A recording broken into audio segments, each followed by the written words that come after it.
I think that's it. That's it. So That's the perfect metaphor right there for women's logic. So women's logic is 13 minus 50. 13 minus 13 minus 50, goddamn 47 is women's logic. That shit makes so much sense. Minus 50. Because like I said, her thought process was on point. He said, how many stars are on the U.S. flag? She said there's 13 colonies. Then I'm assuming she was talking about 50 states because she got 50. Then she was like 13 minus 50. 13 minus 50, goddamn 47. And there it is right there. That's women's logic, yo. So the next time a woman asks me, well, what do you mean? There's a difference between men's logic and women's logic. I'm going to bring that shit up. 13 minus 50. Right there. Right. And then just walk away. 13 minus 50. 13 minus 50. That's you. What? Yeah, exactly. That's you all day. Damn, yo. Niggas arrived at that shit.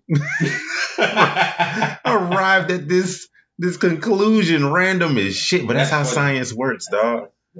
That's how science works. I guess we got to intro the show now, man. But god damn if that wasn't a perfect metaphor, B. Shit. 13 minus 50. 13 minus 50. And for all the women that's offended right now, goddamn 47. Goddamn 47. Yeah, there you go. There we go, man. Yeah. It's your boy Ringo Mandingo. And this is the hashtag Just Saying Podcast, episode 28. It's sure 28. It's 28. Oh, okay. I double checked. I had to make sure I double checked. Niggas is up there in the double digits. You don't know where the fuck we at no more. So I had to look.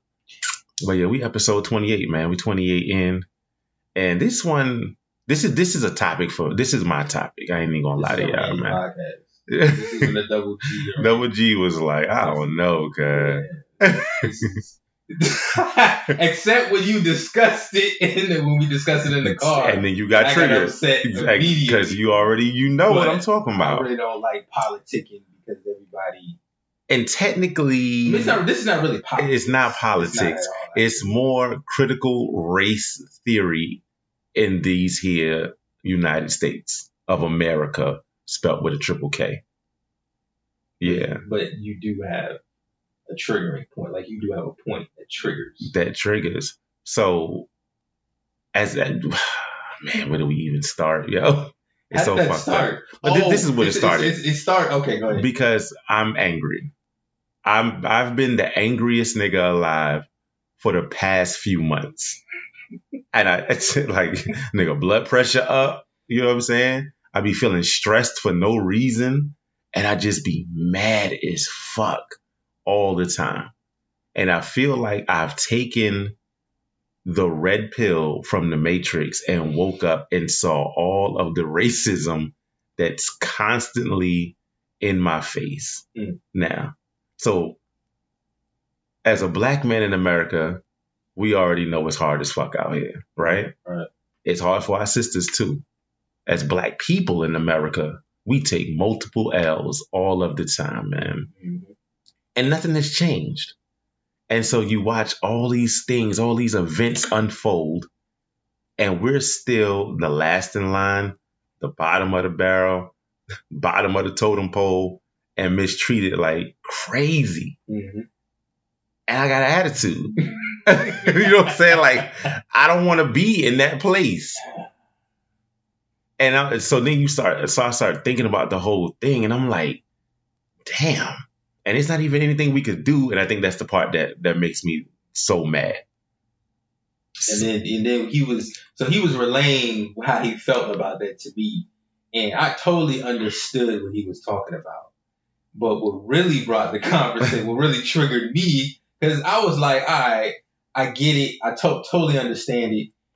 But at the same time, it seems like no matter how much we voice our opinions in this struggle, we get nothing back. We get a holiday. That's I just figured like that's it. So he was sitting on the couch. I remember how this triggered me. He was sitting on the couch and we were doing I think you had the flashlight on the gun. Mm-hmm. And you shined the flashlight and you was like, hey, I gave you the police voice. Hey, somebody get pat, pat, pat. And then that was it. That's it. And I was like, damn. And that triggered me. I was like, damn. That's how it would go for you. What's the fuck he was talking about right there? That's some bullshit. That's all you get to hear. You disoriented, lights yelling. You put your hand up to block your eye, they think automatically. Because you're going to hit them with a heat beam or something. Oh, that's what triggered when they walk. And then when you're down there. They try to help you. Hey, buddy, stay with me, buddy. Nigga, you shot me 16 times. Like I'm supposed to look up and be like, oh, okay. All right. Hey, you there, friend? Come on, stay with me, friend. Hands behind your back. How? Turn over. What the fuck? Bleed out. It's nuts. And that's this one piece. That's this one piece. So here today, we're going to go ahead and break down the reasons why I, Ringo Mandingo, have grown into an angry black man.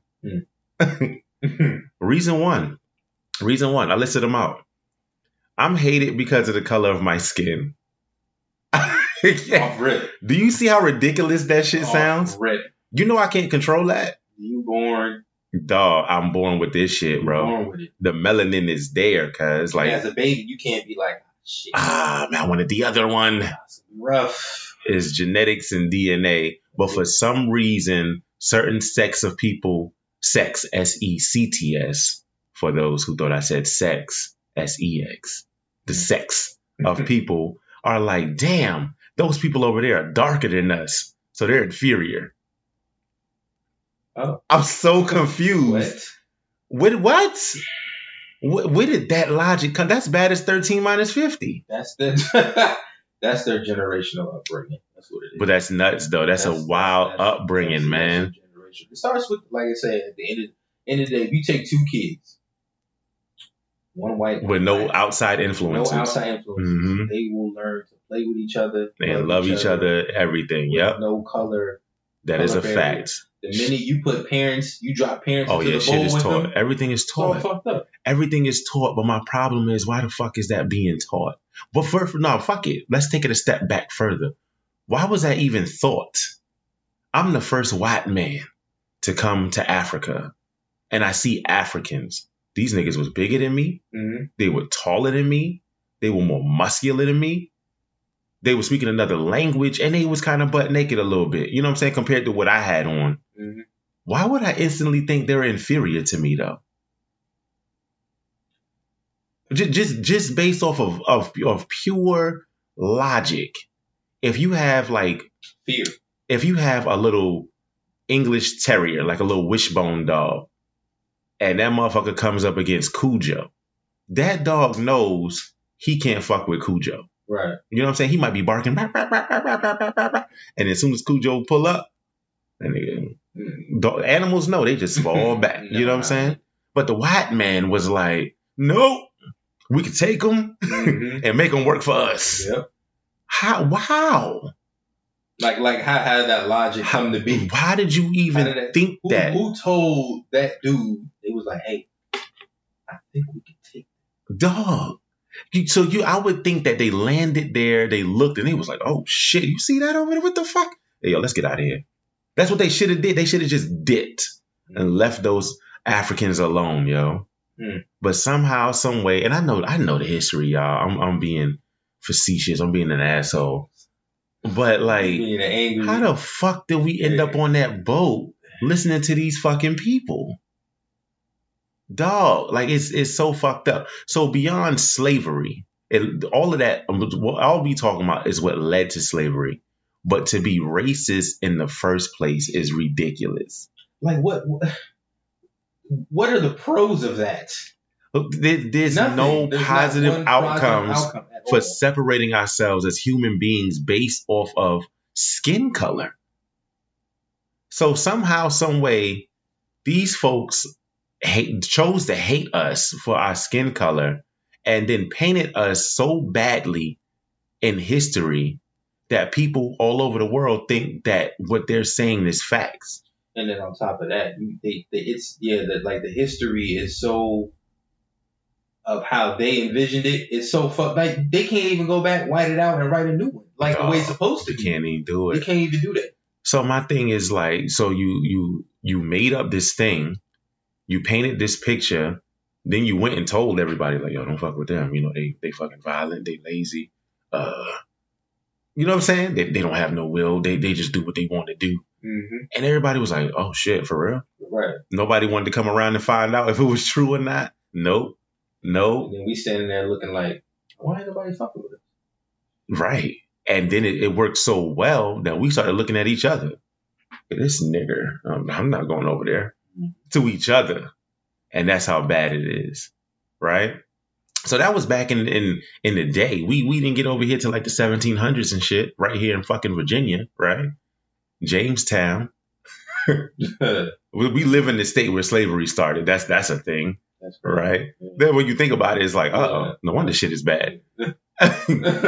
So all of that happened. And it leads to my next point, how shit is still fucked up to this day, right? Martin Luther King was marching for us for the civil rights movement. All we was asking for at that time was some equality. Mm-hmm. We was like, yo, you know what, man? We understand that for some reason you hate us because we're darker than you. But all we saying is if we're here now and we're not slaves and we're not 3/5 of men, all we need is the same thing and the opportunities that you have on our side. Mm-hmm. It could be separate, but it got to be equal. And then what did we get? They had marble water fountains and our shit was made of iron and wood with rust. That's not equal, right? They got the suburbs. We got the projects. That's not equal. They got to live in every neighborhood they want to live in. We couldn't. That wasn't equal. You know what I'm saying? Mm-hmm. And it's like, shit. Huh. So then they gave us a couple of the things, but all the things they gave us was always symbolic. Like it was like a surface level thing that never made any change to the grand scheme. Right. So like, let's go forward. We in 2021, right? Niggas gave us Juneteenth off. Right? You was off on Juneteenth? No. Oh shit, well your job is not off because the Federal Reserve is still open. Well, your job is different. But I was off on Juneteenth, right? Mm-hmm. But so was everybody else. All the whites was off too. Right? Okay. So then we like, so we need to teach Juneteenth in the schools. All the whites. I don't think that's a good idea. Because if we paint America as a place that was racist and bad, then what will the kids think today? So what we're going to do, we're going to remove all the Juneteenth stuff out of all of the textbooks, all of the history books, and make up a story about how America was so great and accepting. They're literally trying to take slavery out of U.S. history now. Right. But they're going to give us a day off for the day the slaves were freed. That's what I'm talking about. You see what I'm saying? Mm-hmm. It's like a slap to the face and a kick in the nuts at the same time. And then they help you up. Right. And then help you out. Hey, buddy, you good? Everything all right there? Well. Your lip is bust. Let me give you a piece of tissue. Get the fuck out of here. You know what I'm saying? Pisses me off, dog. So instead of enacting actual change that will help the people that's being oppressed, they give us some symbolic bullshit and niggas accept it. Niggas was happy as fuck to be off that day. See, I seen a lot of the stuff on social media, especially with that. There were a lot of people that were like, yeah, Juneteenth was cool, but we not done. I definitely posted my shit. It was a picture of a white kid climbing the steps, and he was skipping like 5 steps. And on the steps was each thing that black people need. Reparations, you know what I'm saying? Yeah. Representation, all the different stuff. And it was like, we went from here to Juneteenth. No, my G, all this stuff in between needs to be addressed too. And it was not. And that's what I need for us, you know what I mean, as a people. So, like I said, Juneteenth, all right, that's great. Thank you. A good step in the right direction, but you forgetting a lot of the in-betweens, the meat and potatoes. We can't not teach it in school. And what kind of shit is that? We black people built the whole fucking country for 400 years, and then y'all niggas are trying to tell me that we can't talk about it? Oh, y'all tired of hearing it. Oh, you know what I'm saying? First of all, I was already upset that they gave Black History Month the shortest one. Shortest out of the ones of the year. That's another issue, but go ahead, yeah. You see what I'm saying? So it's like, first of all, Black History Month is identified in February, the shortest month of the year.